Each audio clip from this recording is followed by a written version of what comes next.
Hello, everybody. Here's an advert for Luke's English Podcast Premium. That's my premium subscription service. In Luke's English Podcast Premium, you get extra episodes every month that focus on grammar, vocabulary, pronunciation. That's where I use my particular set of skills to help you improve your English so that you can speak like me. That's the idea. I publish premium episodes in series, you may have noticed, and you can get access to all of those premium series in the Luke's English Podcast app or online. Just go to teacherluke.co.uk/premium to get started. It's very simple, and you'll see, it's fantastic. I'm not very good at selling things. But anyway, I think this product sells itself. Luke's English Podcast Premium. Learn to speak English like me. teacherluke.co.uk/premium. Okay, now let's get started with this new episode, and here we go. You're listening to Luke's English Podcast. For more information, visit teacherluke.co.uk. Hello, ladies and gents. Welcome back to the podcast. Are you ready for your regular dose of English listening practice? Well, I hope you are, because here we go. We're going to start. So, this is episode number 663, and it's another lying game with Amber and Paul. This time recorded remotely during the lockdown, fairly late in the evening, recently. So the lying game is something that Amber, Paul and I have been playing for years on this podcast. Basically, it involves us telling each other stories about our lives, but we can choose to either tell the truth or tell a lie. The others then have to ask questions about those stories and then try to guess if they are made up or not. Points can be won or lost accordingly. So before we start, I just want to point out some bits of language for you to notice while you listen. So we'll start with grammar. Essentially, this game is about storytelling, and most of the time, the stories take place in the past. So there are lots of descriptions of past events and questions in past tenses. If you wanted to, you could look out for things like the grammatical tenses being used. Past simple tense is definitely the most common one. For example, I jumped into the water, or I didn't jump into the water, or did you jump into the water, or why did you jump into the water? In fact, why did you jump into the water? Because I know, I was on fire. Why were you on fire? Actually, I don't know. It's just an example. All right, that's not one of the stories in this episode, by the way. Anyway, so that's past simple tense. But also, watch out for instances of the other narrative tenses that we know and love, past continuous and past perfect, and how they're used in combination with past simple to build a narrative. Past perfect, that's had plus a past participle, just a reminder, just in case you'd forgotten. Had and a past participle, that's past perfect. For example, I was going to Ireland because Alice had invited me to stay. So had invited, that's past perfect. That's used to show that certain things happened before the main events of the story. It doesn't mean things that happened a long time ago. That's a common mistake that I often hear or read. But rather, it's used to show background events, things that happened before the main events of the story. For example, I was going to Ireland because Alice had invited me to stay. Alice invited me to stay before this story, before the main events of this story. This is Amber's story, by the way, which is about a journey. So the reason she was going to the airport and doing all those things is because Alice had invited her to stay. So that shows that happened before the main events of the story. Now, past perfect is not as common as past simple or past continuous, but it's definitely used. Although it can be quite hard to hear. It can be hard to notice the had part of past perfect. Alice had invited me to stay. It's just a tiny little, we don't say Alice had invited me to stay. We would say Alice had invited me to stay. It's more just a d sometimes. And even that d sometimes links with a consonant sound in the next word, and it becomes sort of invisible. So it's a bit tricky to identify past perfect sometimes when you're listening. Also, we use past continuous, that's was or were, plus an ing verb. For example, I was living in Brighton at the time. I was living, was, not I was living, but I was living. I was living in Brighton at the time, and we use it to show the situation or context at the time the main events happened, or to show things that happened over and over and over again. For example, now, watch out for these sentences in the episode, and these are sentences that you will hear. Watch out for these sentences. So these ones mainly contain past perfect. So also watch out for the pronunciation. Can you hear the word had in these sentences? So the first one is, we went to Greece. It was the first time we'd ever been on holiday together. It was the first time we'd ever been on a holiday together. It was the first time that we'd ever been on holiday together. You could include that as well. So it was the first time in their lives at that point. No previous trip to Greece before then. It was the first time we'd ever been on holiday together. We'd ever. You can hear the dirt because it's sort of easier to hear because there's a vowel sound after it, ever. So we'd ever. It was the first time that we'd ever been on holiday together. Another one that you'll hear is we'd never been outside the UK or Paris. We'd never. It's harder to hear the d there in the had. We'd never. We'd never. You could either say we'd never or we'd never. You can try to notice it in the episode. We'd never been outside together. We'd never been together outside the UK or Paris. Past perfect. Another example, at the time I was living in Brighton. It was the summer holidays and Alice had invited me to stay with her in Ireland, which is where she's from. And we've already had that one. Alice invited Amber, in this case, earlier than the main events of the story. Alice had already gone home for the school holidays. Or for the holidays. It wasn't the school holidays. Why did you say school holidays? I don't know. Alice had already gone home for the holidays. Alice had already gone home. There's had. Alice had already gone home. So the reason we don't you don't hear the word had is because it's not a stressed word. It's an auxiliary verb, and they tend to get squashed or made smaller. Alice had already gone home for the holidays, and I was joining her. So Alice went home before the main events of this story, and they were making us drink cocktails that I'd never heard of before. I'd never heard of. Cocktails that I'd never heard of. I had never heard of. Cocktails that I'd never heard of before. So never before in our lives at that point. Okay, so if you're up for it, you can listen out for bits of grammar like that, but you can also just listen to the stories without worrying about grammar. And you could just play the game with us. Just focus on just trying to understand the stories. And do you think these stories are true or are they untrue? Are they fact or fiction? Are they all real events or are they completely made up? Try to work it out as you listen. You get 1 point for every story that you guess correctly. That's a maximum of 3 points for you. For us playing the game, the point system is equally simple, but for some reason we always manage to get a bit confused by it, as you'll hear. The stories this time involve drunken nights out. There's also some swearing in this, which you might want to bear in mind if you're using this in class or something. Right, now, before we start, and we're going to start any minute now, I just want to highlight some vocabulary in advance just to help you a bit. These are things that you might not know, like words or little phrases that you might not know, but which I think are pretty important for understanding the stories. So I'd like to just clarify them. The first one is a stag do or a stag party.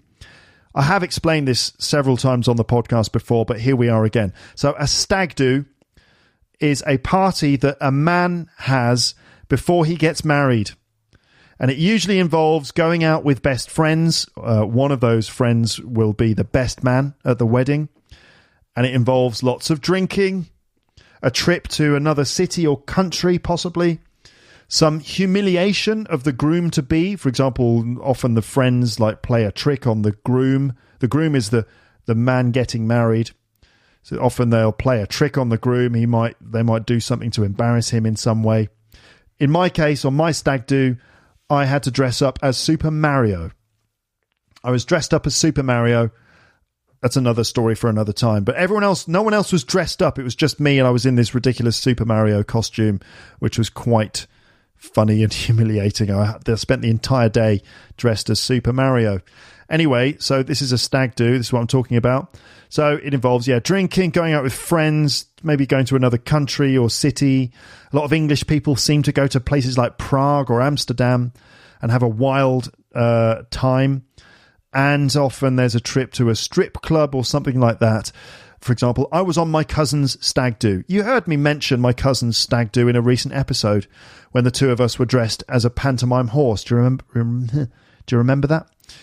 It's called a bachelor party in America. In America.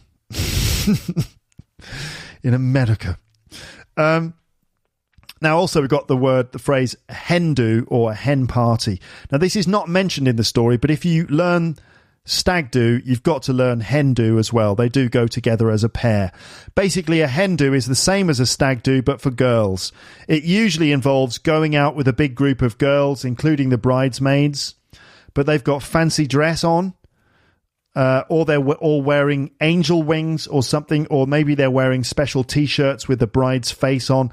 Lots of drinking and fairly lewd behaviour, yes, even from the girls, and maybe a male stripper.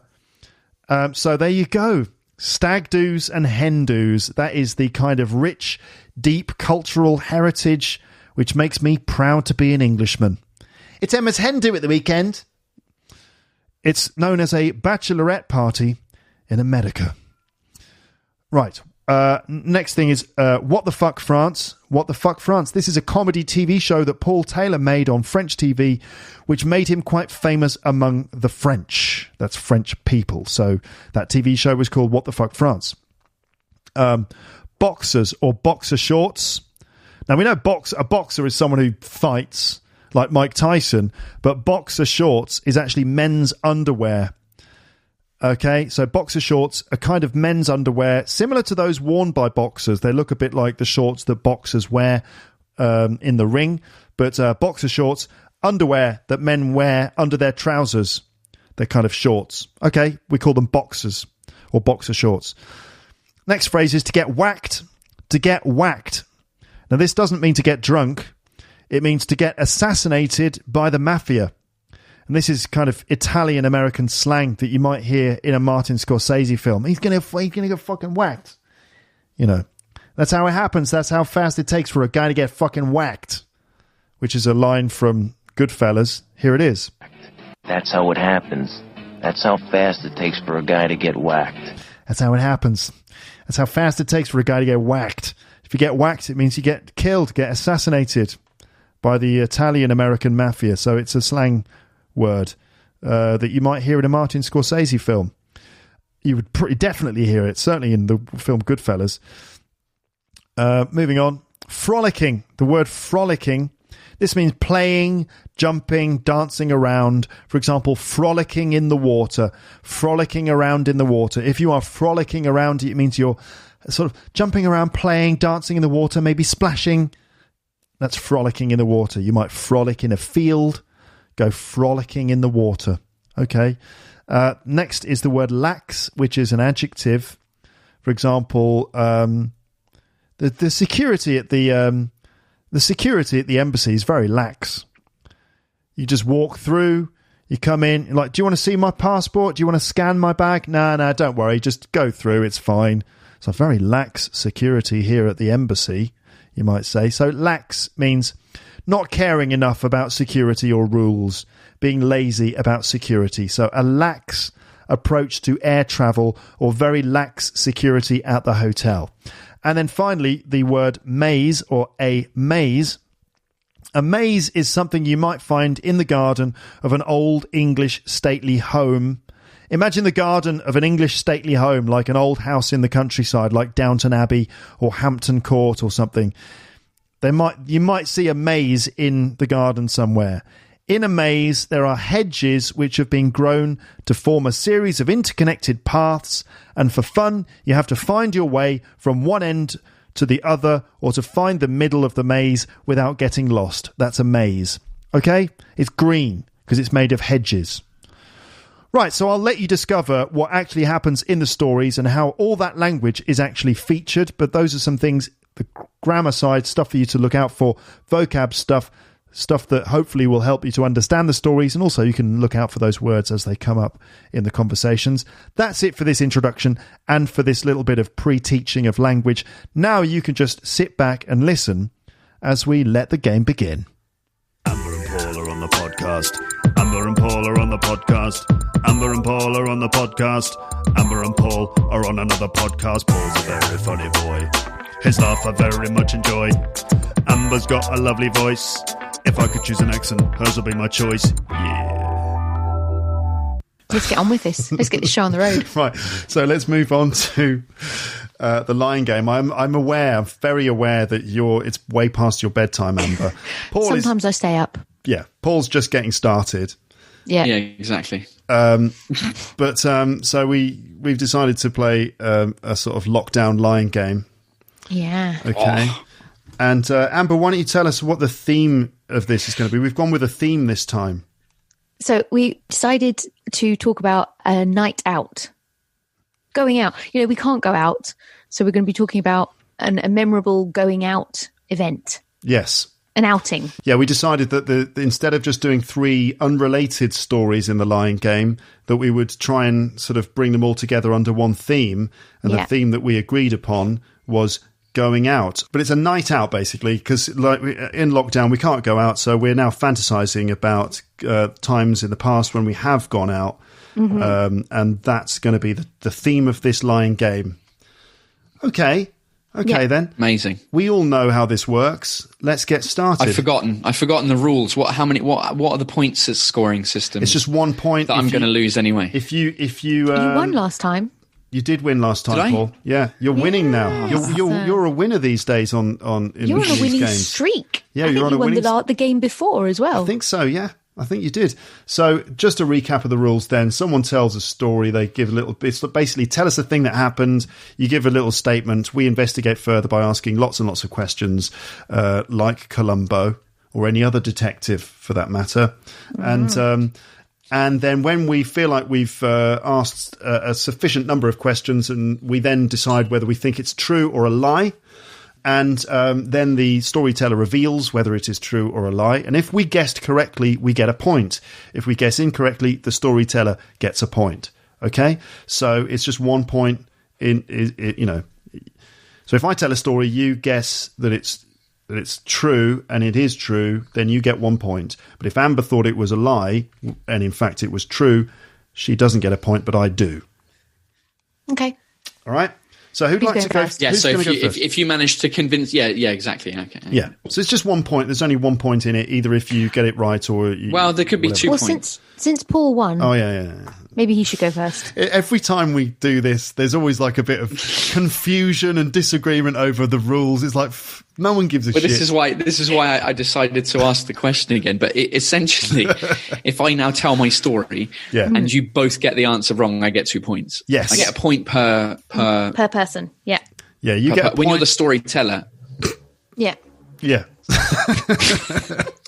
When you're the storyteller, there are 2 points to be made. Yeah, you can claim 2 points when you're telling the story. Yeah, exactly. Yeah. It's 1 point per person, so it's a maximum of 2 points. And so it's a maximum of 4 points for the whole game. That's right. I suppose maximum of 4 points for the whole game. Yeah, even though we're doing 3 stories, but it's a maximum of 4 points. Okay, let's get started. Paul, do you want to go first or what?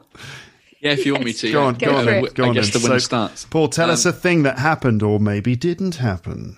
Maybe it happened, maybe it didn't. All right. So after a night out, because we're talking about going out, I ended up getting a taxi back home, completely bollock naked. A naked taxi ride. Bollock naked. Bollock naked is a good expression, which just means naked to your balls. Totally naked, including the balls. You're every part of your body's naked, including the testicles. Exactly. As if there's ever a time when your balls are covered by little woolen ball protectors or something. That's not a thing, even in England. But no, so bollock naked, meaning completely stark naked. So you went out on a night out and you ended up taking a taxi home, but you were totally naked. You were bollock naked. Okay. Right. Okay then. What? When was this? How old were you? How old was I? This was a year ago. Well, what day? What month are we? I forgot what month we are. April. Yeah. So just under a year ago. Jesus. I thought it was like when you were 19 or something. Yeah, me too. This is just under a year ago. No, it wasn't in France. Where was it? It was in Greece. Sounding more believable already. It was. I'm almost saying yes. I mean, was it a stag? Too much ouzo. Was it a stag do? There was ouzo involved. Yes, of course there was. Was it a stag? Was it a stag do? It wasn't a stag do, but it's become so. It was linked to my stag do in 2017. So in 2017, so two of my best mates are Greek. Jason and Dimitri, who I think you've both met. And so for my stag do, they took me to on a surprise trip to Athens with two of my other mates, and we had a great time and it was amazing. And we decided, like, this was the first time that we'd ever really been on holiday together.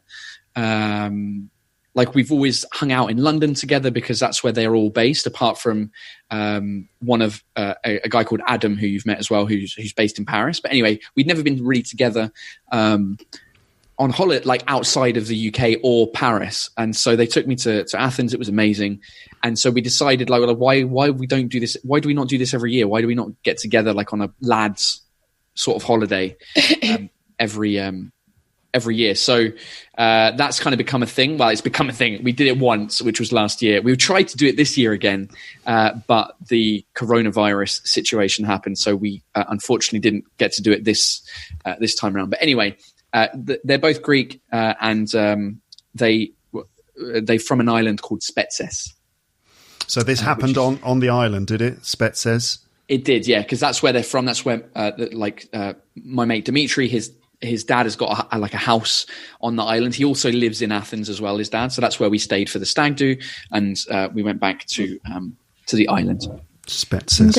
Okay. Were you alone in this taxi? I was not. There was a driver. There was a driver there, I suppose. Apart from the driver, were the boys with you? No, one of them was. Dimitri was. Also was naked? Me. No. Not naked? No. He couldn't have lent you a tea? Well, so it was kind of pre-planned, the whole thing. Oh, was it? They wanted you naked? Yeah. Were you bound? Bound? No, I wasn't bound. Bound. Were you scared? Wait, bound mening tied up? Were his arms and legs tied up? No. They sort of. Well, I mean, they obviously planned it, but basically, I'm trying to figure out how much you should ask me questions, how much I should give in the details. Well, so basically, they did it on purpose. It was they're the ones who made you naked. They're the ones who stripped you of your clothes. Was this at the beginning of the myself. evening? No, it was at the end. Well, I mean, it was like once the night had ended. You stripped yourself. I stripped myself. Just tell us the story then. Go on. All right. So what happened was we went on a night out to like this club on the island, which is on the beach. And so it's kind of like on the beach. There's like a building and it's on the beach as well. And so at the end of the night, people are heading home, whatever. And we had made a bet. My mate, Dimitri, had made a bet for me. He was like, right, I bet you get recognized in this club. Because when we were in Athens together, like I got recognized a couple of times. I was like, there's no way, this island is so tiny, like no one knows who I am here. And like randomly at some point when we were near the bar ordering drinks, some guy was like, what the fuck, France? And I was like, oh, Jesus Christ. And basically it was some French guy, obviously. He's like, what's the fuck, France? French people are everywhere on the planet. It's true, they get around. It's too much holiday. And so he'd bet me that someone would recognise it. I was like, your island, your piece of shit island, because we always talk about it being a piece of shit island. I was just like, there's no one's going to recognise me here. And he's like, what are you going to do if somebody does recognise? Like, there had to be a bet. We were drunk, whatever. And I was like, mate, if somebody recognises me, when this club closes, I will jump into the sea naked. And he was like, all right, cool, deal. So we made a deal. And when this French guy was like, what the fuck? Like, all my mates were like, fucking way. And so basically, when it came the time, when the club finished and people were kind of heading home, like we walked down the beach a bit. And I was like, all right, fuck it. So I got bollock naked. And my mate Dimitri, who'd set up the bet, was like, fuck it, I'll come in with you because I made you do it. Because in fact, what had happened, here's the real story, is that I didn't know that he'd set it up. Like he had a mate, like he knows that whole island. He owns it basically. He doesn't own it, but he knows a bunch of people. And so he had a guy come up to me like, what the fuck? Oh, so he prepped this guy. He said, he prepped the guy. This guy over here is called Paul Taylor. He's like, fuck it, I'll jump in with you. I'll go in with you. Since I set up the thing. And Okay. so he came in with me into the water, except my 3 other mates that were with me. Because we had to get 2 taxis on the way home because there's 5 of us, so we couldn't all fit in one taxi to go home. So my 3 other mates at this stage proceeded to steal my clothes and get in the taxi and fuck off back to the Airbnb while my mate Dimitri stayed with me. And so we got out of the water. He had his clothes on the side of the water and I didn't. And basically we had to order a taxi. Okay. Dimitri speak Greek? He does speak Greek, yeah. I don't think a taxi driver would let in a naked English person. Naked Englishman. Also, I mean, because that he speaks Greek does bode in your favour. Why would it matter if he speaks Greek or not? Because if you're both foreign, because if you can speak in Greek to the taxi driver and explain it, and you're not just foreign, that makes you a bit more legit. Yeah. He's from the island. He grew up on the island. Like he's got family there. But like he knows all the businesses. Paul, I am fond of a naked swim. I have many a time plunged into the deep, naked. I love it. Friends, whatever. But you could have kept your pants on. Why didn't you keep your pants on? No, because he'd already. This is a good theory. Okay, he'd already said. You're not especially a naked person. No, because he said. No, I'm not, because I was literally convinced that no one would recognize. Like, who would recognize me on a small Greek island? So, and I'll tell you why I didn't have my boxers on was that. So in Athens, where there's also a club on the beach, whatever, we for a laugh after it's become a thing where we jump into the water after a night out.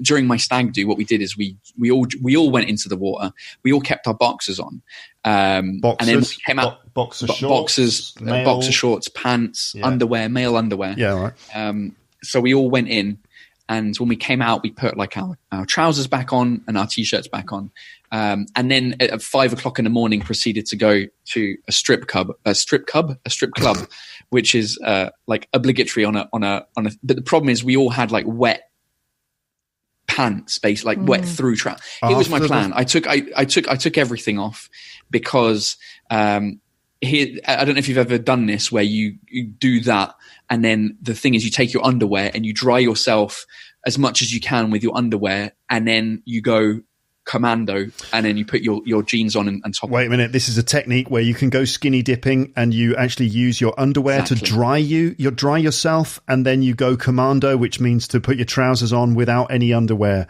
Yeah. So you've never done that before? I've never done that. I've never used that technique. That's quite a clever one. So let's say you're wearing a t-shirt, a pair of jeans, socks and shoes, and a pair of boxer shorts if you're a bloke. Yeah, you can use your socks as well. The socks double, like, it depends on what kind of shoes you're wearing. If you're wearing like comfortable shoes and you can wear them without socks, you can take your boxer shorts and your socks to dry yourself off, and then they're wet, so you don't wear them, and then you put your t-shirt back on, your jeans back on, and your trousers back on, but just without socks and underwear. So that was the plan. Yeah. I mean, I am enjoying the homoerotic image of you and your friends frolicking in the Greek Sea. I mean, in the Aegean, were you? Just enjoying yourselves and then swinging commando into a strip club. I mean, don't get me wrong. That was Athens, yeah. And then so Spetzers was like, no, cool. I bet you. And so yeah. Did people see you, Paul? Were you spotted with your? No, not really. Maybe a couple people far off. It was kind of like the way the beach is laid out is that the club is kind of on the water, but then there's like a beach, the beach kind of carries on. So we like went as far as way, like I went as far as way as possible, to fulfill the, cause obviously they weren't going to let it go. I was gonna be like, yeah, I'm not going in. We're all drunk, a bit of ouzo in there. And so, yeah, we went further down the beach. So there was a couple of people, at 4 in the morning. I don't remember seeing any photographs of you in the Paris newspaper, the French newspapers, completely naked on a Greek beach. But I mean, you're famous in France, but you're not on Hello Magazine. You're not that famous yet. No, luckily. So you didn't if I was Russell Brand. Yeah, you didn't get. I'd get paparazzi'd. You didn't get papped, but it still could have happened. Amber, do you feel like you need any more details here? I don't know. I mean, I think the thing is, Paul could give us those details, but it's like, what are you feeling, Luke? You think you're ready for a? What did the taxi driver say?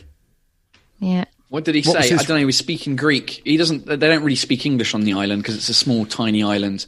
And so he was chatting to my mate, Dimitri, and he was just, he was a little bit resistant. It's like, what the fuck's going on? And my mate, Dimitri, who knows pretty much everyone on it, he didn't really know the taxi driver, he wasn't his mate or anything, but he explained where he lived.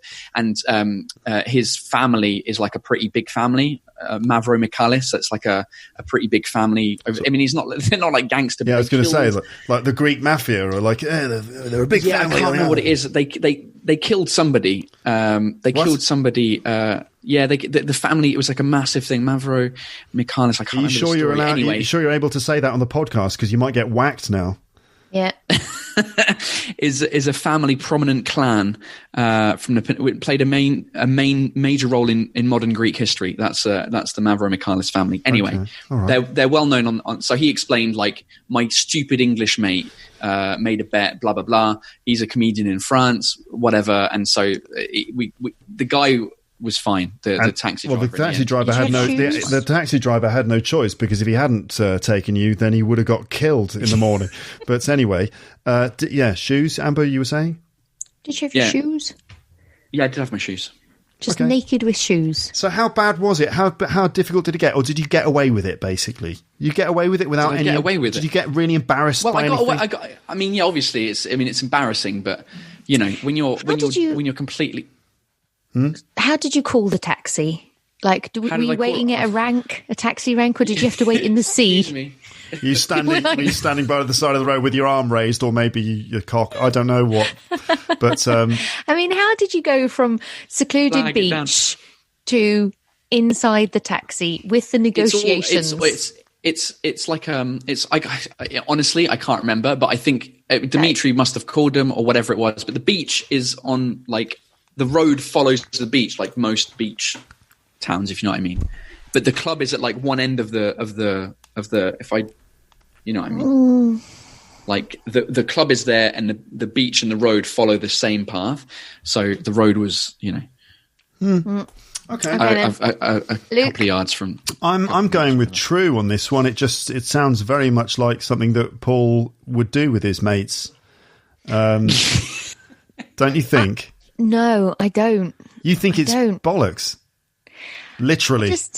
I think it's literal bollocks. No, I mean, I like the idea a lot of the stolen clothes, and again the naked frolicking with his chums. Very Greek, to be fair. But I kind of think Dimitri would have lent him a tea. He's a very nice guy, and I think it would have got a bit awkward. It would have got a bit awkward in the taxi when all the fun was over, and it's like, okay, we did the thing, and then you got naked. You had to go in the taxi, and then he's like, no, you now have to sit next to me naked in the taxi. Like, that would have been fucking hilarious. That would have been like, even though no one could see, the driver didn't care, and it's just you sitting next to Dimitri, and he's like, I love the way that you're sitting next to me naked. Dripping. I mean, and first of all, we were drunk, and second of all, he just found it hilarious. See, I think that's true. I think I can imagine that. No, and also, like, when you're drunk, stumbling from a club, what seems like a good idea at first quickly loses memento. I don't know. Momentum. Yeah. Memento. The movie. The film. I think I'm going to say no. But his mates are so laddish that it's the sort of thing that, let's take his clothes. If fucking Paul's naked, look at him. Paul is. I don't know. They're that kind of laddish. I don't know that they're naked lads.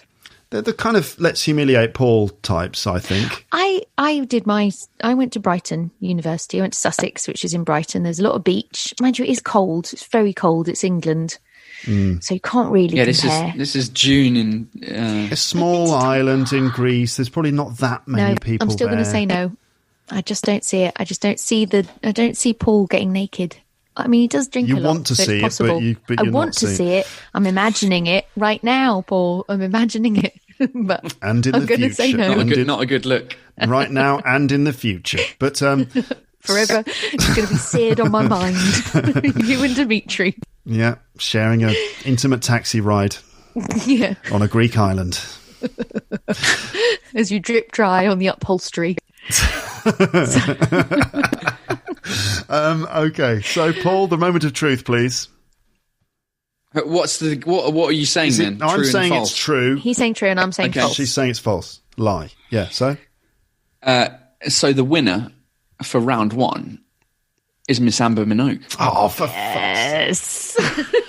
God, I could totally see that happening with your mates, but no, there's no element of truth to that at all. Then, is there? The truth about it, the element of truth was in Athens when we all went in together in our boxer shorts and completely soaked our trousers. 5 minutes when we put our trousers back on, 10 minutes later we had like a wet patch around and then you went to a area. You went to a strip club, and then we genuinely went to a strip club afterwards for like 20 minutes with wet patches, with wet pants. Yeah, it was horrific. Horrible. Do you think that's the first time a group of lads have gone into a strip club with wet jeans before they went in? God, that took a fucking long time, didn't it, for you to get that one? Yeah. I was not wanting to laugh. It's too horrible. Sorry, strip clubs are horrible places. That was the only real thing. We didn't get together in Spetses last year, even though that's where I've never been to Spetses. Oh, it was all lies. It just rolls. The thing about Paul, his lies, they roll off his tongue. They roll off. Well, you got me on the shoes. I don't know why I said yes. I was so, when you're so much into a story. Like, I managed to actually, when I was putting Louise to sleep earlier on, I was holding her in a baby carrier and walking with her to sleep. And I came up with a whole story because I was debating between it was a mixture of kind of two stories. And I was like, let me just make a random one up. I was feeling creative. Well done. So at the end of round 1, Amber has got 1 point. Paul has got 1 point. I have got no points. 0 points. So it's not looking good for me at this stage. So who's going to go next? Amber, you can go next. Okay. Lockdown inspired. This is when I got a free flight from British Airways. You got a free flight from British Airways. They were like, yep. Amber. I went up to the counter and I got a free flight. They gave me a free flight. They said, we're British Airways. We love your British accent. So we're going to give you a free flight. Just for the love, just because we love your voice. Was it in exchange for a voiceover that you did for them? No. Okay. They gave you a free flight. Okay. When? I mean, yeah. Go on. It was quite a long time ago. I'd say it's probably... How long ago? That's right. It was in the late 90s. The late 90s. Did it actually happen, or is this just a figment of your addled imagination? Following a night out, I believed that I flew across the globe. No. Wait, hold on a minute. This is about a night out. So this is after a night out, you got a free flight from British Airways. So a free flight, yep. So is it because you met somebody that works for them on a night out? No. So tell us a story. How did you get? So go on. So hold on. It's got to be some more questions. So where were you flying to? Where did you fly to? Dublin. You flew to Dublin. From London. Okay. So, which airport in London? Yeah, go on. Gatwick. Okay. What time? What was the flight number? 374. I don't know, morning-ish. Okay, so Okay. Why were you flying to Dublin? I was going to see my friend Alice, who actually lives in Waterford. So you went on a night out, and then in the morning you were supposed to fly to Dublin, but they gave you a free flight. I got a free flight. Okay, tell us first of all, before we visit the scene in the airport, in Gatwick Airport. Let's just take us through this night out. So wait a minute, you were going to go to Dublin to see who again? Sorry? Alice. All right. So Alice was in Dublin. So you went out on a night out. You went out on a night out then. So what was the night out? Who were you with? Where did you go? What did you do? Well, I was in Brighton, which is where I was living. Hove, actually, at the time. Crazy party town. Crazy party town. I was in Hove, crazy party town, and it was the holidays. The summer holidays. I'm pretty sure it was the summer holidays. The summer holidays, and Alice had invited me to stay with her in Ireland, which is where she's from. Was Alice... so Alice was with you in Brighton at the beginning of this story? No, Alice had already gone home for the holidays, and I was joining her in the holidays. The summer holidays are long, from university. And I was going to spend some time with her in Ireland, in Waterford, where she lives. Okay. And so had you already booked a flight? Yeah. I'd booked a flight with Aer Lingus. Aer Lingus? Aer Lingus. Mm-hmm. Come on now. Right. Aer Lingus. And I was flying to Dublin from Gatwick with another girl, Madeline. But I didn't like her much. And I thought she was a bit of a goody two-shoes. And I was quite resentful she was coming away with us. Goody two-shoes? She was a bit good. Just always doing the right thing. Doing the right thing, yeah, exactly. Unlike... This was before... Was this before Ryanair and EasyJet? Maybe. Okay, so tell us about the night out then. So who did you go out with then? So I can't remember. Okay. I can't remember. Because? Who I went out with. Because? It was a long time ago. Just because it was a long time ago? It was a really long time ago. Not because you drank a lot? Yeah, it was just like a regular night out in Brighton. So you drank a lot then, I suppose. Probably drank quite a bit. Okay. And Madeline... So hold on. So you... Yeah. Go on, keep going. Madeline? Well, Madeline was a person who I was meant to be meeting and flying to Dublin with.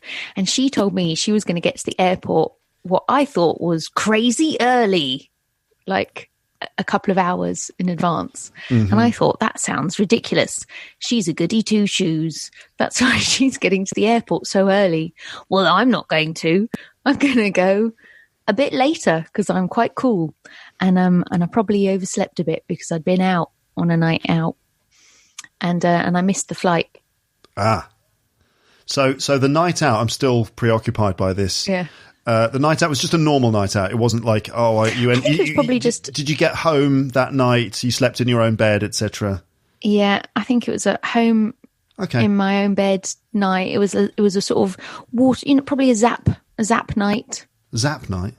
There was this club on the waterfront called the Zap, and we'd go there quite a lot. I think it was a Zap night. We'd been out dancing, Yeah. And I thought, well, I'm just going to be cool. I'm too cool to get to the airport so early. So you thought, I'll rock up with like 40 minutes left or something like that. I'll rock up with half an hour. Or less. Yeah, exactly. I'll leave it till the last minute. Is what you thought, because I'm cool. I'm too cool for school. Cool. And I'm not like Madeline, who's goody two shoes, and she's not cool. And so Madeline got on the flight. Clearly, yeah. And by the time I got to the airport, the flight had shut. Gone. They'd shut the desk or whatever. Yeah, they weren't letting anyone. And so they'd shut the desk. And yeah, so exactly. where does British Airways come into this? Because you had a flight with Aer Lingus. That's right. I was flying with Aer Lingus, but I wasn't too cool for school. I was actually very uncool.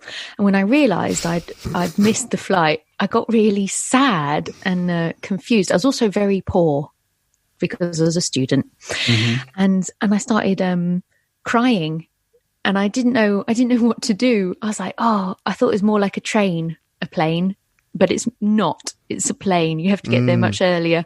And so I started crying and I was looking around thinking, where can I go? Who can save me? And it felt very foreign where I was at the airport, you know, with all these foreign people and crazy names and places to go. And I saw British Airways like a beacon, like the British Embassy or something, beckoning me to their queue. I thought, that looks safe. British. It's got the word British in it. I'm still in Gatwick, but I felt very So wait lost. a minute. The British Airways desk for you was like the British Embassy in the airport. Yeah. Yes, exactly. I thought they'll point. save me. So I started queuing up at the British Airways desk, but I started accelerating my crying. It got out of control and I was sort of hyperventilating, you know, when you start ugly crying and you're like What, you were doing that on purpose, or that was just... No, I was just really sad. You were genuinely upset because Madeleine was going to go and you weren't? I don't know, maybe, and I think it just all got a bit much and I was probably still a bit hungover. Yeah. So then people, What time was your flight at? I can't remember. It was in the morning.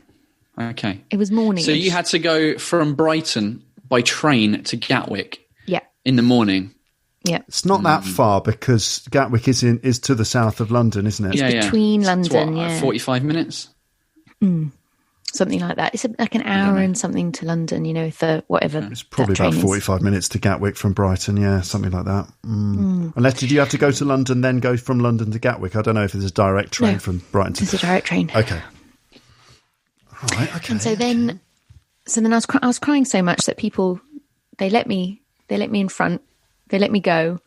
And then I got to British Airways desk and I was really crying. And I think the woman thought that something terrible had happened, something really awful, because she asked if I wanted a glass of water.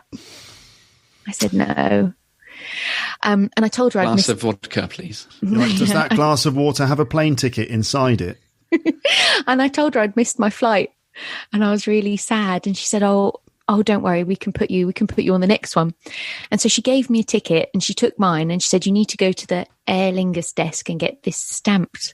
And it was only after she gave me the ticket that I realised, I wasn't flying with British Airways. I was flying with Aer Lingus. So then I took the flight like the next hour to Dublin with British Airways. Wait a minute. You went to the Aer Lingus desk and they were like, sorry, we're closed. Sorry, we're closed, in an Irish accent. No, I didn't go to Aer Lingus at all. I went straight to British Airways. You went straight to British Airways when you entered the airport anyway. You were just like, I'm in the airport. Oh, God, I'm confused. Oh, British Airways. And you went there and they're like, sorry, that flight is closed now. And then you were like, why would you not go to the Aer and then they're like, here's another ticket. And well, I went to wherever you were meant to go through the gate. And they were like, you can't go. You've missed your flight. I see. And then you just, because you're so confused, you forgot completely about Aer Lingus. Instead, you went to British Airways and they just took pity on you because you were crying. And they're like, what are we going to do? There's a crying girl and she won't go away. Even the usual glass of water trick is not working. What should we do? Just give her a free ticket and make her fuck off. And so that's what they did. And then you took it and then you realised, wait a minute, I'm flying with Aer Lingus and British Airways just gave me a free ticket. And you and you got on the plane. Yes. And I had all my travel had to change because I had to get a coach from Dublin. I had to change that, everything. This is in the late 90s, Paul. Do you think this sort of lax approach to air travel? It wouldn't happen today, would it? You couldn't just mosey on over to another airline and for them to just give you a free ticket. Oh, no, your daughter's crying. Paul's it's the cat. Oh, it's the cat, is it? Oh, sorry. Sorry. Sorry, Paul. I just mistook your daughter for a cat. Yeah, he sounds... Yeah. Okay. All right. Paul, thoughts? I'm going to go with true. Okay. Any particular reason why?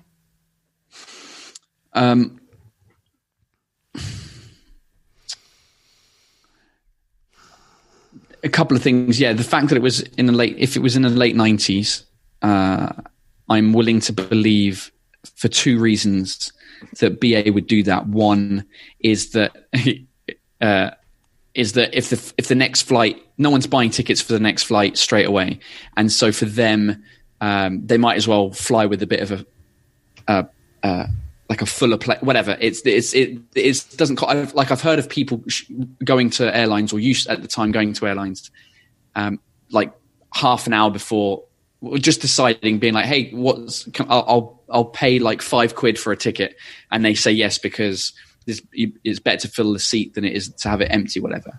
And to, like, back then, whatever marketing, I can see, like, if somebody's like crying, and you give that to somebody, you give them a free ticket or whatever, then they'll fly with you the next time because you feel like an affinity to them. Like it's like an old marketing trick. So I'm willing to believe that. And the only doubt that I have is like the fact that in the morning, just getting to Brighton, like for a flight, I'd be more stressed out, I think, especially as a student. I don't know. This is Amber in the 90s, Paul. It's true. I'm going to say yes. So it's true. I think it's a lie. I'm definitely going to lose this game today. I can feel it in my bones. But I think it's a lie because I just don't know if although this is the 90s, this is pre 9/11. Remember, after 9/11, the airports were like, right, security overload. And maybe before 9/11, flight companies did just sort of like give tickets to people who hadn't even bought a ticket with them. They were just like, she's crying, what should we do? Just give her a ticket. That'll make her go away. They're just giving tickets out left, right and centre to any Tom, Dick and Harry. And so despite the fact that that's probably true, I think it's a lie just because your story was vague. There was like all these vague things at the beginning, and then I feel like we helped you to write the story. That's just how I feel. I feel like Paul and I helped to sort of like write the story as it went along. So I think it's a lie. I think you made the whole thing up. Also, go on. I think it's true. All right, then. Yeah, go on. Yeah. Well, the winner is Mr. Paul Taylor. Oh, for God's sake. Oh, God. It's true. I just checked. Aer Lingus is part of the same group as BA. Like, they're all part of like the One World thing. Oh, is it? I Even just back in the checked that 90s? now. Right. I don't know if that's the thing. Like, I don't know back in the 90s. So you can it's like, because when I did get my free ticket, they were like, the Aer Lingus lady was really grumpy and was like, "What, you can't? I'm going to change this ticket." And I was like, "I'm changing it for British Airways." I think I just cried so much. They were like, "Oh my God, it's not the end of the world." And I think it was also because it was only to Dublin. We weren't going far. I wasn't flying to America. It was just a pretty shit flight. But yeah, I cried my way onto that flight. And forevermore, I thought British Airways was amazing. But British Airways got its own back on me when I flew to Kathmandu. They took revenge on you when you flew to Kathmandu. What happened? They lost my bags. And for 3 weeks, we were traveling around Nepal and India. And then 3 weeks later, they finally found my bag. So for 6 weeks, my bag was gone. And I tried to get some compensation. They were like, "Oh, no, your bag is not missing, we found it." And I was like, "Yeah, you found it in London, I'm in Kathmandu, can it find its way to me?" And they were like, "Well, no." But it wasn't lost, so I didn't get any money. You didn't try the crying trick then? I don't know, I think I've lost my edge. I don't think I could cry quite as hysterically as I managed to get up to back in the late 90s. Yeah, because the parameters have changed. Like missing a flight to Dublin to see your friend is not quite as bad as in comparison to how things are now, I suppose. Like, you know what I mean? You know what I'm trying to say? I know what you're trying to say, but it's true. It's true. Okay. Oh God. So I've lost this. There's no way I can win today. Just to say that you can win. No, but we can draw. Yeah. No. Oh, yeah. Okay. We're on 2-2. 2. This is what happened last time. I feel like. Yeah. It was, and then like basically at the end of your story, it's either we either draw you. It's gonna be a strategic vote. Another one of these strategic votes again. Yeah. Okay. So Paul's got 2 points. Amber's got 2 points. I've got nothing. So it all comes down to this. My story. I hope this is not an anticlimax. Okay, so here we go. So I once got chased out of a maze by security guards with dogs in Canada. Right? I got chased out of a maze by security dogs. By security guards armed with dogs. Can you be armed with dogs? You're armed with guns. You're not armed with dogs. Anyway, I was chased out of a maze by security guards with dogs in Canada. Were they chasing you? Hold on. Before we go any further, we have to explain what a maze is, because a lot of people won't know what a maze is. Labyrinth. They still don't know, because a lot of them aren't French. A maze. What is a maze? With it. It's like basically labyrinth in every language. Is it in Chinese? I think so. I don't know. Is it labyrinth in in Japanese? I don't know. In Korean? What is a labyrinth? Translate. Come on. A labyrinth is like a sort of path you try to get lost in it. It can be, well, there's a maze and a labyrinth. They're not exactly the same. One is a complicated journey to the center, and one is a sort of complex sort of turns. You try to get to the center, but you can get lost and go down dead ends and things like that. So, and you can in like big posh houses or like big castles and stuff like that, they might have one made of hedges, like it's like sort of amusing. You kind of go around and get lost. A thing you have in a big park or a big garden of a posh house, like you say, and it's made of hedges, sort of made of like bushes, and it's designed in such a way that you go in and you've got to try and find your way to the middle, but it's difficult because you get lost on the way. And there's a maze, isn't there, in one of the Harry Potter stories? The Goblet of Fire that ends in a maze. And it changes. Yeah. Yeah, they're trying to find their way to the centre of a maze to find something. Did someone die in that scene or something? Yeah, probably. Yes.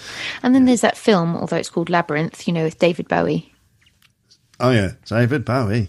David Bowie. Yeah. David Bowie. That's Adam Buxton's David Bowie. Yeah. David Bowie. I decided to do a new film called Labyrinth. Yeah, Labyrinth. Yeah, and it's also, there's a film called The Maze Runner, which is about people who run through a maze. Sounds amazing. Oh. All right, anyway, do you want to know about my fucking story or what? Well, I asked you a question. Were they chasing you? Yes, they were chasing me.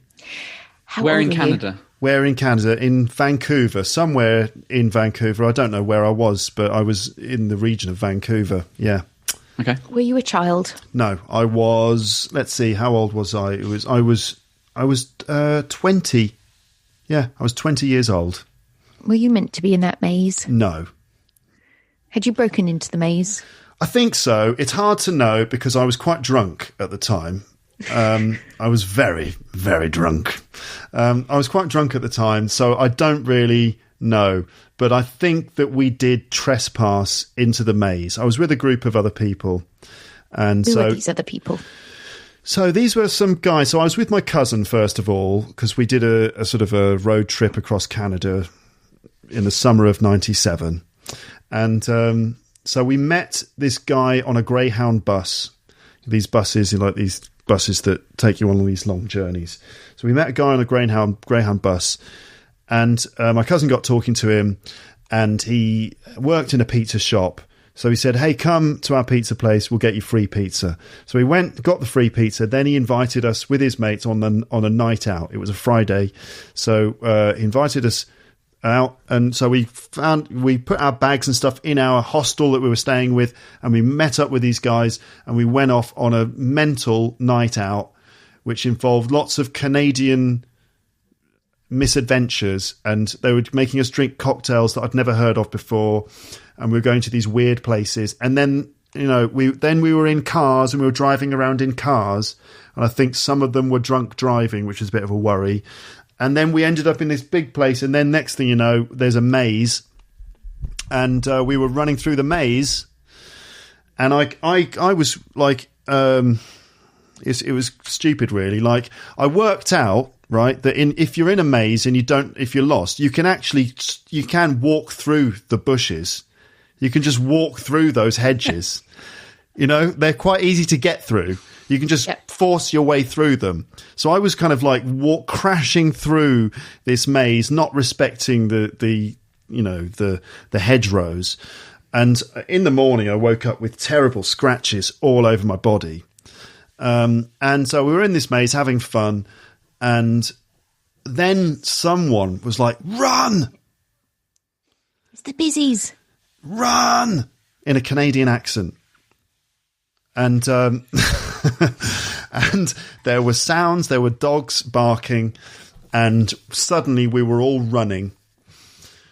And we were running and running and running. Surely none of you could see each other. Were you all together? No, we'd been in the maze, and we were like on the sort of grass bank next to the maze. We'd stopped being in the maze at that point. We'd come out of the maze and we were hanging about.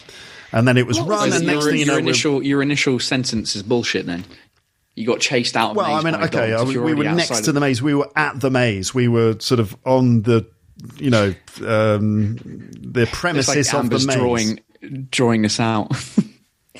Are you... Hold on. What was this maze? Was it part of a big house? I don't know. I honestly don't know. It was the middle of the night. I was quite drunk. I don't know where I was. When you're quite drunk and it's nighttime, I wouldn't. You're only aware of what's going on, like maybe 2 or 3 feet or 2 or 3 meters in front of you. Like your radius of awareness like shrinks down a bit. So my head wasn't up. I wasn't like, oh look, I'm here. Look, there's this kind of old house, and we're in the garden of this old house. Instead, it was just like, oh, now I'm in the back of the car, and now I'm at a maze, And did you all make it back to the cars?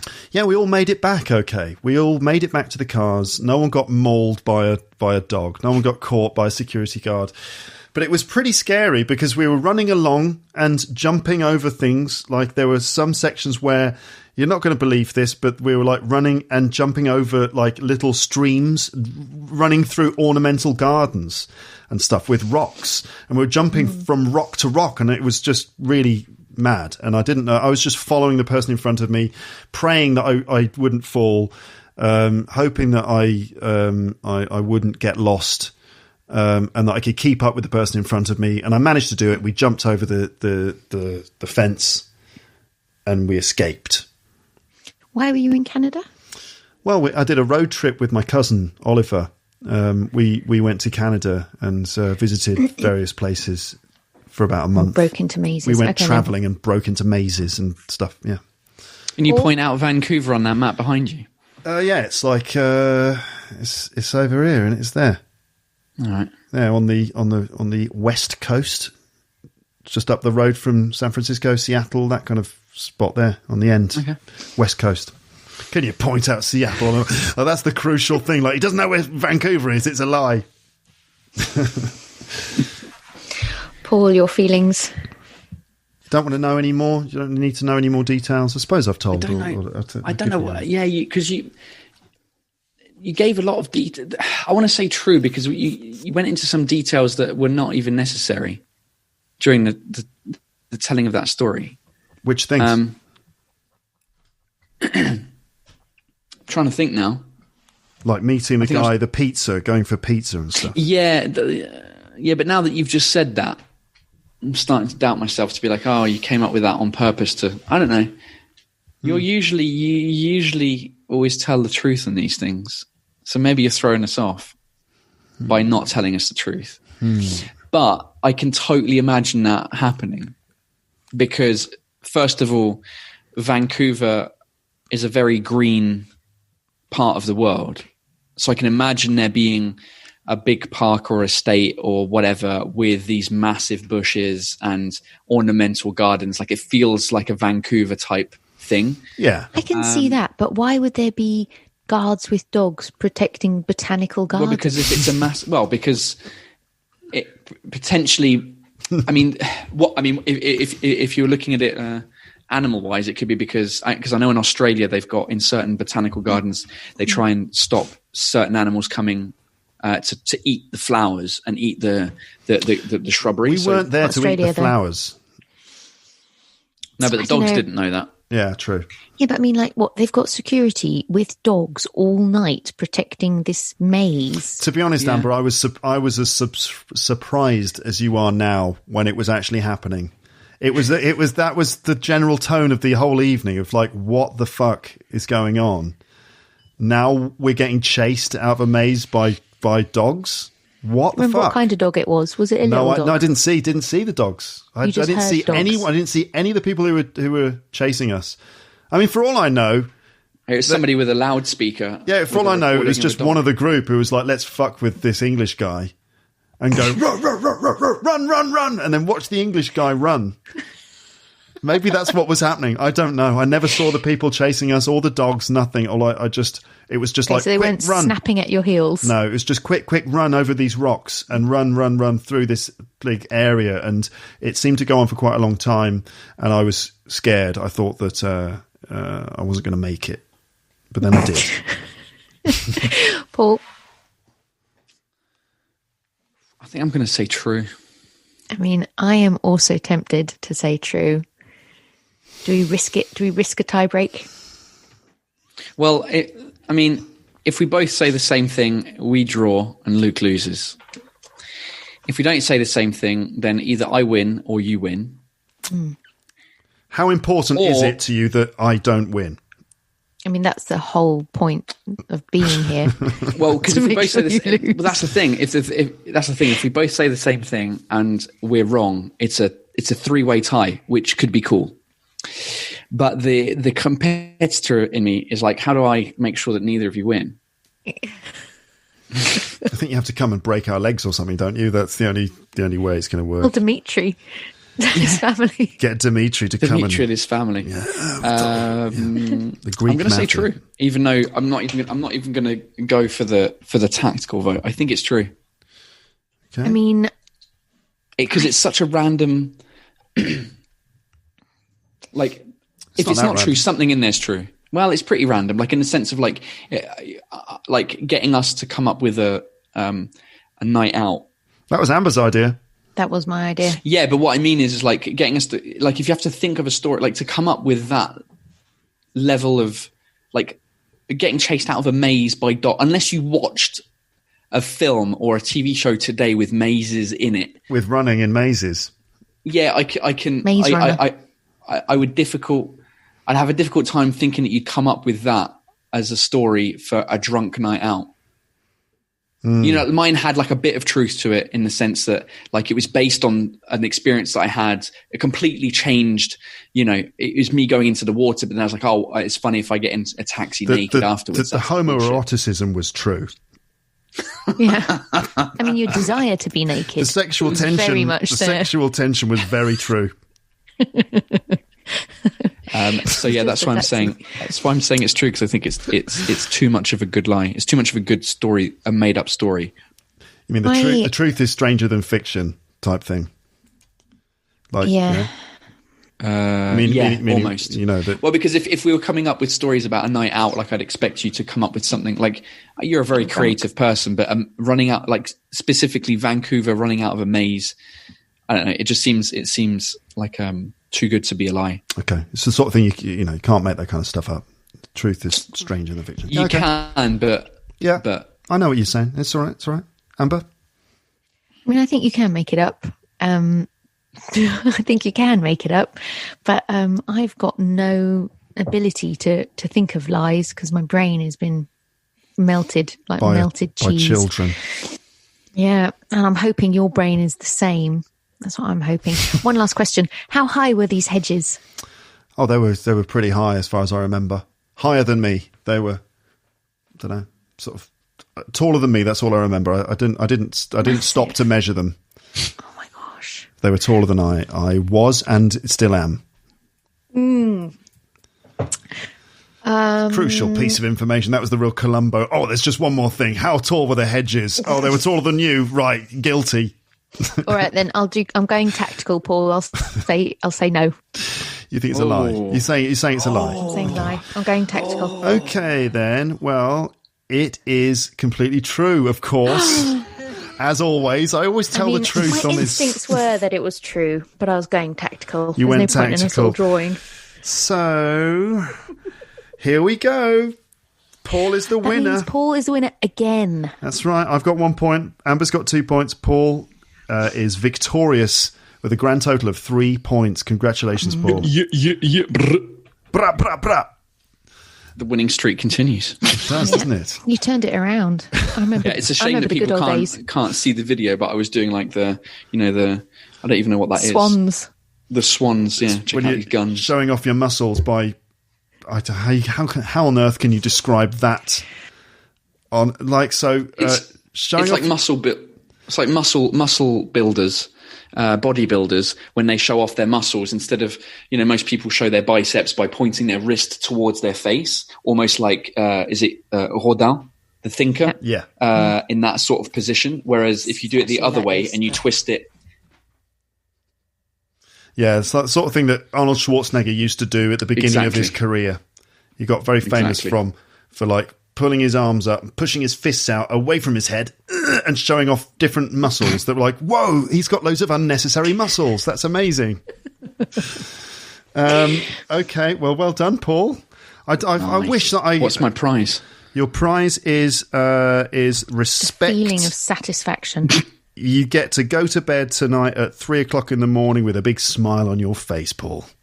Nice. That's your prize, and you get it was all worth it. You get all the respects of the citizens of Lapland. They're all going to be. Laplanders just sending me messages saying you're the winner. Well done, Paul. We knew that Luke was telling the truth. He never lies.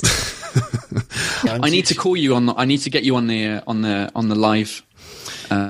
At some point, I need to get you both on live. I keep getting comments like, "Oh, where's Luke? Where's Amber?" Yeah, well, yeah. I mean, as long as you feel like we'd have something to contribute. Oh, definitely. But I mean, it's at 6 p.m, so it's a little bit of a dodgy time. It's okay. I can do 6 p.m. some days. We kind of like we kind of share the custody of our daughter during the day. So some days, I'm free at 6 p.m. Should do the two of us at the same time. Get Amber and Luke on the live. Amber and Luke are on the YouTube live. Amber and Luke are on the YouTube live. Yeah. Okay. Well, guys, thank you very much for taking part and staying up late. Amber, you can go. I stayed up late. You stayed up late. Just beginning, but no, it was really fun, and I look forward to a live. Yes. Yeah, it would be interesting to see what this sounds like over. Like the fact that there's any delay or anything like that in the audio, that seems to be pretty good. It's okay. We talked over each other a little bit. It's not the same as being there in real life, where we can actually it's easier to communicate in real life. But no, I think it worked all right. So now obviously the future is that we're going to be living in bunkers like the Teletubbies. So we'll still be able to do this. So that's one positive thing to be gained from this entire what's the word for a really bad experience?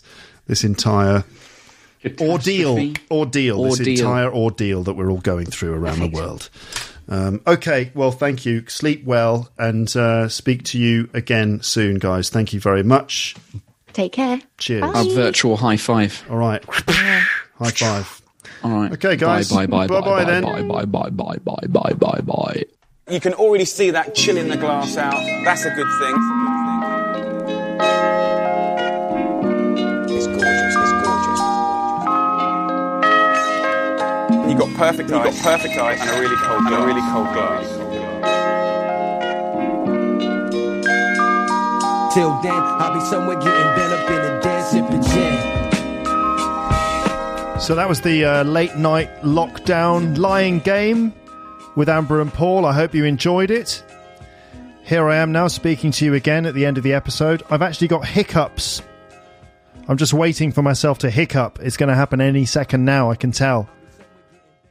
The hiccups started a couple of minutes before I had to record this outro. And you're thinking, Luke, what are hiccups? Hiccups are when you kind of go like that. Weirdly, like literally moments before recording this, I was hiccuping all the time. And now I've pressed record and start talking to you, the hiccups go away. What's going on? Have I found a cure for hiccups? This is it, isn't it? This is how you cure hiccups. People have always got like different approaches, different solutions when you have hiccups. There's always someone who goes, just breathe into a paper bag over and over again. That'll cure the hiccups. And it doesn't. And then there's someone who goes, just drink from the other side of a cup. Like, try and drink over the top of a cup from some water, like from a cup like that. Doesn't work. Drink water when you're standing on your head. That'll cure hiccups. That's what they say. That doesn't work. It makes it worse. And then there's always someone who's like, you know what you need? You need someone to give you a shock. And so when you least expect it, someone goes, boo, like that behind you, and gives you a shock, and that's supposed to cure your hiccups. There's loads of different theories, but I think I've discovered it, because I still haven't hiccuped, and it's been about 2 minutes that I've been talking now. I think I've discovered the solution. Just record a podcast. Just record yourself on a podcast. You might need to, spend 10 years building an audience and stuff, but anyway. The gin and it's really nice. This is one of my brother's tunes. It's called Sipping Gin, and it starts with a Jamie Oliver sample. You can already see that chill in the glass out. That's a good thing. It's gorgeous. Sipping gin, right? Gin and tonic. It's a drink. You got perfect ice and a really cold glass. Till then, I'll be somewhere getting bent up in a dead sipping gin. So anyway, I was talking about having hiccups, and the hiccups have gone.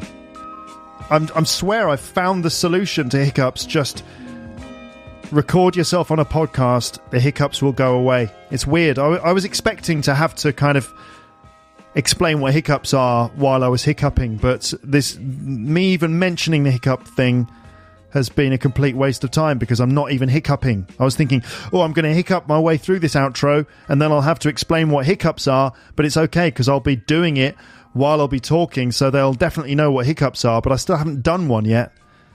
Anyway, that's just the way it goes.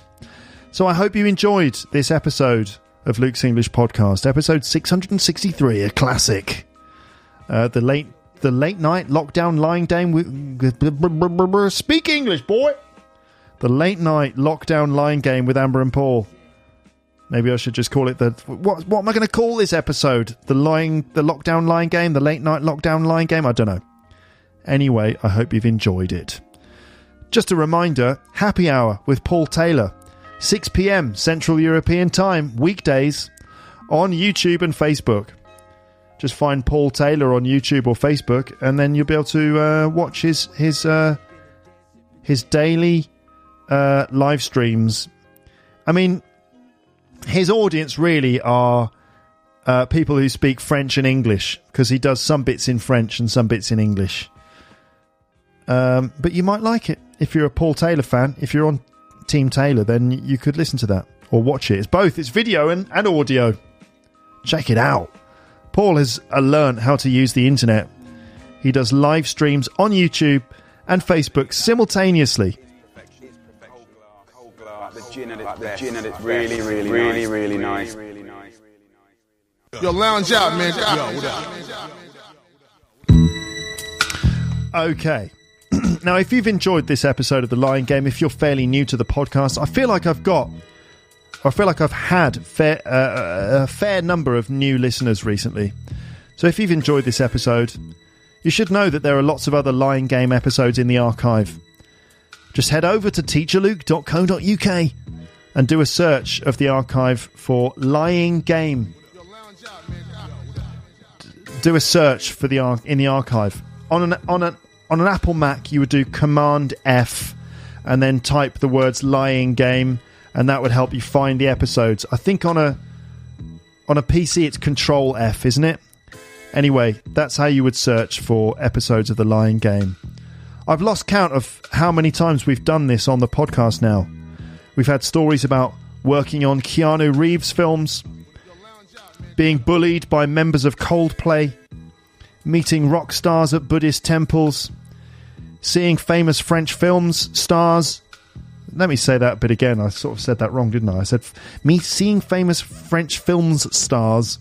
That's not how I'd say that. That's not how you're supposed to say that. Seeing famous French film stars on my roof. Working as a pole dancer in Paris. Stabbing yourself in the face accidentally with a kitchen knife. Rolling cars on country roads. That means crashing them and making them roll over. Knocking down walls in Japanese apartments.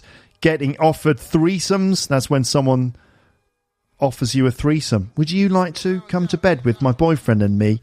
That would be a threesome. All right. What else have we had in Lying Games in the past? And all kinds of other things. It could be a whole podcast of its own, couldn't it? In fact, it is a TV show. There is a TV show called Would I Lie to You, which is exactly the same concept as the Lying Game. But I swear that I started doing episodes of the Lying Game before I was even aware of Would I Lie to You. I promise.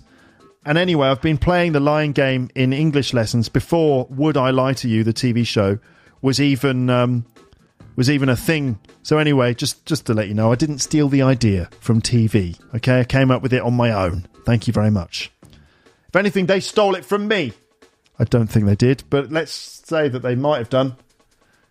You can imagine some TV executive. We've discovered this really cool concept on a podcast. He calls it the Lying Game, but we're going to take the idea and rebrand it. No one need ever know that we stole it. I don't think they did. Anyway, search YouTube for Would I Lie to You? It's a British panel comedy show where you get, like 2 teams of guests, and they're usually comedians, and they play this game. It's quite fun.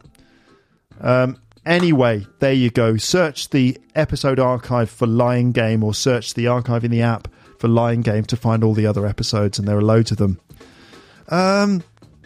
That's it, isn't it? That is basically it. I'm not going to go on anymore at this point. I could do some other things, but I won't, because time is being squeezed to the max.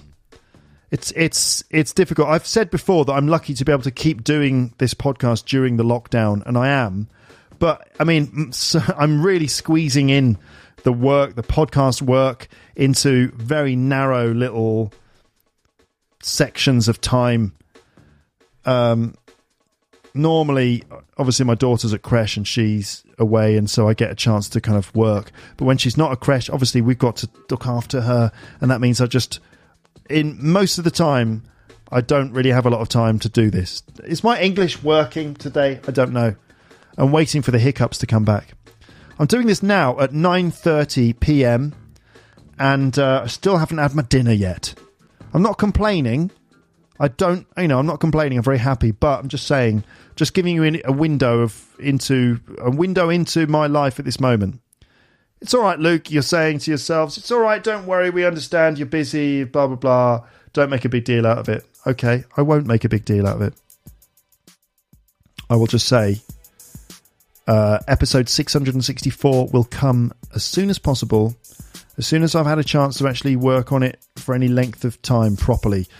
The lockdown in France, because I live in France, even though people keep emailing me, messaging me all the time saying, if I ever come to London, I'd love to meet you. It's like, well, good luck. I probably won't be there because I live in France. A lot of people just they don't realise. Anyway, lockdown is going to sort of end a bit on the 11th of May. I said before it would be the 4th of May. That's today. May the 4th, Star Wars Day. May the 4th be with you. I thought it would be the May the 4th. It's actually May the 11th, so we've got another week or so of this. I'm just going to try and make it into the 11th of May. And then the creches are going to kind of reopen. Some schools are going to reopen. Some stuff is going to open again. I think bars and restaurants and things are going to reopen. Basically, the world, people are just going to emerge from lockdown, blinking into the light, just rubbing their eyes like, oh, wow, what is this new world that we've come back to? Anyway, so 11th of May is when I think the daycare centre, the creche, childcare centre is going to reopen on a limited basis. I don't know if they're going to accept our daughter. They might decide, no, you're okay. You can continue looking after her. You've been doing okay this far. I don't know, but they might accept her, they might not. So it might be another week before I actually get proper time. But even then, I've still got like all sorts of things to do, and you know what it means. You know what it's like, life. What am I saying? Point is, new episodes should arrive soon, but it's all a question of time. Also, I've got to finish Premium Series 22. I'm only part of the way through that, so I've got to finish off that series, and there's going to be at least 2 episodes of Premium Series 22 to come. So they'll probably get that. Then there's episode 664, 665. I haven't decided what they're going to be yet. And then episode 666 with James. That is in the pipeline. Not recorded yet, but we've been working on it. Okay. There you go. How are you, folks? What's the lockdown situation in your countries? Are you getting to the end? Is your country going to start lifting restrictions? Is that even a good idea? I don't know. I don't think we've seen the back of the coronavirus, that's for sure. I think it's going to come back. It's going to be like a monster from a slasher movie, from a horror film. You know, you think you've killed the monster, you've stabbed it in the head with a knife, and then you think it's the end of the film, and then the monster's back again. Oh God, it's back. We've got another half an hour of this shit. We say half an hour, it could be 6 months. We don't know. Anyway, I'm not going to comment. I don't really know what I'm talking about. Anyway, what's it like? What's going on in your countries? Are they lifting restrictions? Are the restrictions going to stay? Does everyone disagree? I don't know. Thank you anyway for listening to my podcast. No song today. I can't. Not ready. Not prepared. Not prepared to do a song. But anyway, thank you for listening. Speak to you again soon. But for now, goodbye. Bye. Bye. Bye. Bye. Bye. Thanks for listening to Luke's English podcast. For more information, visit teacherluke.co.uk.